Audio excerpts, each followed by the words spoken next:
TRP के चक्कर में गोदी मीडिया ने देश की सुरक्षा को भी बेच दिया है। मतलब बेशर्मी की भी हद पार हो चुकी है। भारतीय सेना अभी दो मोर्चों पर लड़ रही है, एक तरफ पाकिस्तान से, दूसरी तरफ गोदी मीडिया के फेक एजेंडे से।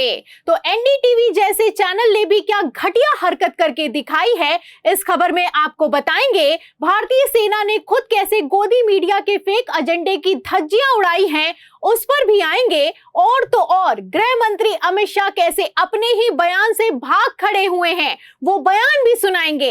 लेकिन खबर में सबसे पहले आप एनडीटीवी की बेशर्मी देखिए, बिग ब्रेकिंग देखिए।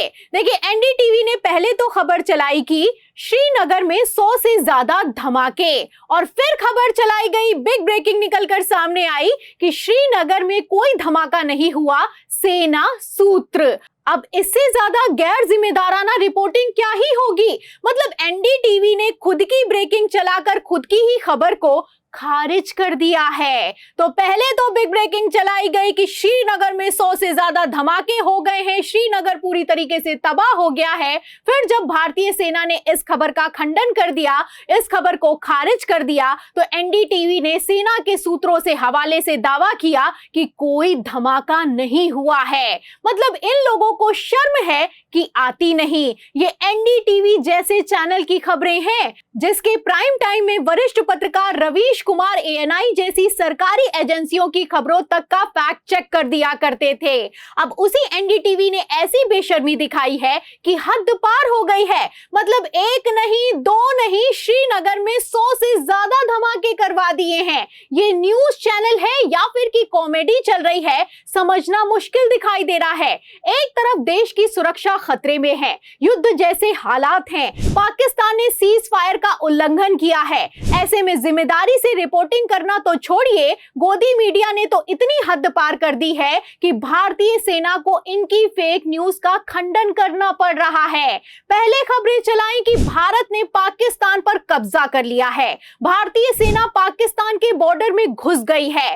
तब भी भारतीय सेना ने खंडन किया और इंडियन आर्मी की तरफ से बकायदा आधिकारिक ट्विटर हैंडल से ट्वीट करते हुए जानकारी दी गई कि ऐसा कुछ भी नहीं हुआ है जैसी खबरें चलाई जा रही हैं। आपको बता दें, इंडियन आर्मी ने साफ कर दिया है कि ऑपरेशन सिंदूर से बौखलाए पाकिस्तान ने जब उत्तर भारत पर हमला किया तो भारतीय सेना ने इस हमले को सफलतापूर्वक टाल दिया है।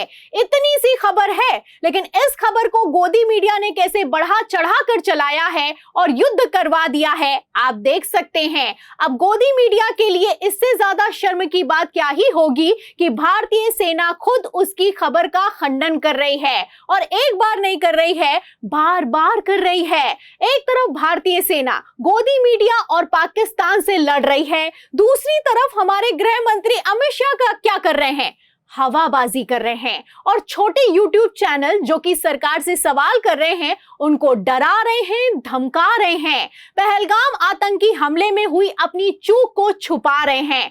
खबर भी मौजूद है, खबर आप देख भी सकते हैं। देखिए, इस खबर में साफ लिखा हुआ है कि ऑपरेशन सिंदूर के बाद राज्यों को अमित शाह का क्लियर मैसेज, राष्ट्र विरोधी एजेंडा चलाने वाले मीडिया प्लेटफॉर्म पर एक्शन लें। तो गृह मंत्री अमित शाह की तरफ से बाकायदा हाई लेवल मीटिंग करके सख्त निगरानी रखने के निर्देश दिए गए हैं। तो क्या ये निगरानी गोदी मीडिया चैनलों पर नहीं रखी जाएगी? और अगर रखी जा रही है तो गोदी मीडिया चैनलों पर अभी तक राष्ट्र विरोधी धाराओं में एफआईआर दर्ज क्यों नहीं हुई है, सवाल खड़ा होता है।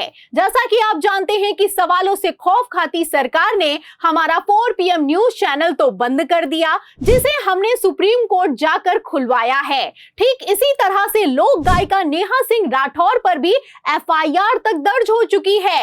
हमको तो डराया धमकाया, लेकिन गोदी मीडिया की इन घटिया और फेक न्यूज पर सरकार ने चुप्पी साध रखी है। अब इसी पर नेहा सिंह राठौर भड़की है, और भड़की है तो ऐसा भड़की है कि धज्जियां उड़ाकर रख दी हैं। वो लिखती है कि कुल मिलाकर इनकी सारी बहादुरी बेटियों पर एफआईआर करवाने में ही है, कायर कहीं का। तो नेहा सिंह राठौर पर कैसे एफआईआर करवाई और उनको डराया गया, धमकाया गया, आप जानते हैं। लेकिन नेहा सिंह राठौर ने हार नहीं मानी। एक तरफ मोदी सरकार को कायर कहती हैं, दूसरी तरफ गोदी मीडिया की खबरों को शेयर करते हुए लिखती हैं कि ये क्या तमाशा लगा रखा है, युद्ध मनोरंजन का सामान नहीं होता। गोदी मीडिया शर्म करो, हर आपदा में अवसर ढूंढना बंद करो। तो गोदी मीडिया तो नहीं सुधरने वाला, इनको तो शर्म नहीं आने वाली, क्योंकि इनको सुधारने वालों की खुद बोलती बंद हो रखी है। सारी जोर जबरदस्ती तो छोटे चैनलों और सवाल करने वालों पर चलती है,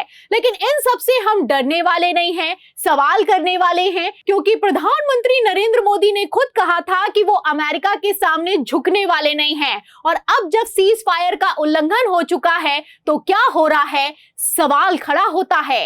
पाकिस्तान हमको मार के चला गया, पाकिस्तान ने हम पर हमला बोल दिया मुंबई में, और हमारे मंत्री जी अमेरिका गए और रोने लगे, ओबामा ओबामा ये हमको मार के चला गया, बचाओ बचाओ। ये कोई तरीका होता है क्या? पड़ोसी मार के चला जाओ और अमेरिका जाते हो? अरे पाकिस्तान जाओ ना। तो सुना आपने, पहले तो ज्ञान देते थे, लेकिन अब राष्ट्रपति डोनाल्ड ट्रंप के सामने बोलती बंद है।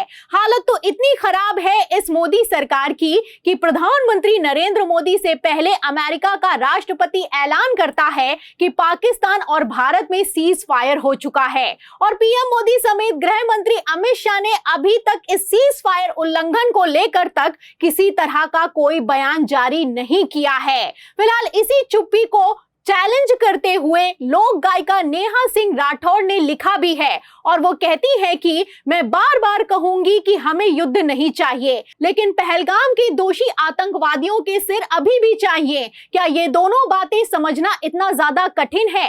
4 आतंकवादियों के सिर लाने के लिए पूरे देश को युद्ध में झोंक देना कहां की समझदारी है? इस लड़ाई में हमारे जवान शहीद हुए, नागरिक मारे गए, देश को क्या मिला? तो देश आतंकियों के सिर मांग रहा है, पीएम मोदी का जवाब मांग रहा है, और अमेरिका किस हक से भारत पाकिस्तान के बीच बोल रहा है, इस पर एक्शन मांग रहा है। तो क्या ये एक्शन होगा? क्या इन सवालों का जवाब मिलेगा? आपको क्या लगता है? अरे जवाब छोड़िए, सबसे बड़ा सवाल तो ये खड़ा होता है कि क्या गृह मंत्री अमित शाह अपनी मोदी काल में बनाई गई चाटुकार गोदी मीडिया पर फेक न्यूज फैलाने के लिए एक्शन ले पाएंगे, या फिर कि एक बार फिर चुप्पी साध जाएंगे? इन सभी सवालों के जवाब में इस पूरी रिपोर्ट पर, गोदी मीडिया की बेशर्मी पर, भारतीय सेना के फेक खबरों पर लिए गए एक्शन पर आपकी क्या राय है? जो भी आप सोचते हैं हमें कमेंट बॉक्स में जरूर लिखें। 4 PM को ज्यादा से ज्यादा सब्सक्राइब करें। फिर मिलती हूं अगली खबर के साथ, तब तक के लिए